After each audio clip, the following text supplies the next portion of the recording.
आणि अत्यंत चांगल्या पद्धतीने स्वतःची काळजी घेणं या सगळ्याच गोष्टी करण्याबद्दल आपण सर्वच आपल्या नागरिकांना सूचना करतोय. बऱ्याच वेळा असं होत असते की सोशल मीडियामध्ये, पेपरमध्ये किंवा आमच्या एकमेकाच्या बोलण्यांमधनं सुद्धा विनाकारण माणसांच्या मध्ये भीती तयार होते. अशी कोणतीही भीती बाळगण्याची गरज नाही. अत्यंत चांगल्या पद्धतीनं आपण सर्व लोकांची काळजी घेऊया आणि या जो काही रुग्ण सापडलाय त्याच्याबद्दल सुद्धा देश पातळीवरती आरोग्य विभागाची यंत्रणा काम करेल. आपल्या राज्यातल्या लोकांची सुद्धा अत्यंत चांगल्या पद्धतीने काळजी घेण्याबद्दल आरोग्य विभाग अतिशय योग्य ते निर्देश दिले. या संदर्भात राज्याच्या आरोग्य विभागाची काही बैठक नियोजित आहे का काय नाही? याबद्दल उद्या किंवा परवा दिवशी सुद्धा आपण बैठक घेतोय आणि त्या बैठकीच्या माध्यमातून सर्व आमच्या आरोग्य विभागाचे सर्व अधिकारी असतील, सर्व डॉक्टर्स असतील यांना सुद्धा सूचना दिल्या जातील. कोणत्याही परिस्थितीमध्ये या तो रुग्ण सापडलाय त्यामुळे घाबरण्याची गरज नाही. आवश्यक त्या उपाययोजना करण्याबद्दल आरोग्य विभागाची सगळी यंत्रणा जी सूचना दिली त्याचं नागरिकांनी पालन करावं, बस इतकंच. प्राथमिक स्तरावर काय गाईडलाईन्स असाव्यात म्हणजे नागरिकांना? प्राथमिक स्तरावरती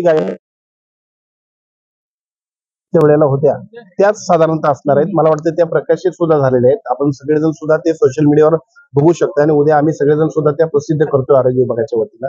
म्हणजे थोडक्यात काय की संसर्गजन्य आजारासाठी ज्या काही काळजी आपल्याला घ्यायला पाहिजे होती त्या सगळ्या काळजी घेणं म्हणजे हात स्वच्छ ठेवणं असेल, एक शिंकण्यापासून थोडीशी काळजी घेणं असेल, अशा सगळ्या गोष्टी ज्या आहेत त्याच्याबद्दलचे योग्य ते गाईडलाईन्स उद्या प्रकाशित होतील आणि आपण सगळेजणच अशा पद्धतीच्या कुठल्याही आजारापासून काळजी घेऊया आणि सगळ्याच लोकांना अतिशय चांगल्या पद्धतीने या सगळ्याच्या सूचना देऊ.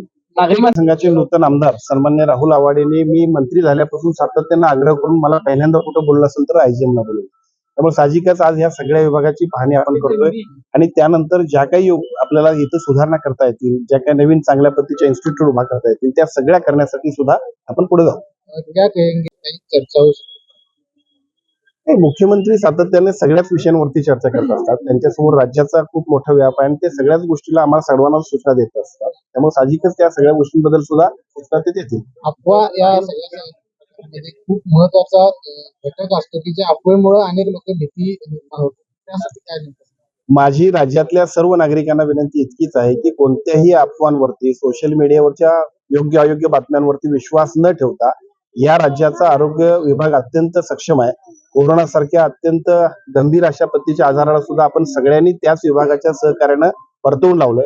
त्यामुळे कुठल्याही अफवांवरती विश्वास न ठेवता फक्त आवश्यक ती उपाययोजना करण्याबद्दल ज्या आरोग्य विभागाच्या सूचना येतील त्याचं पालन करा आणि आपण अतिशय काळजी स्वतःची घ्या. Ichalkaranji medical college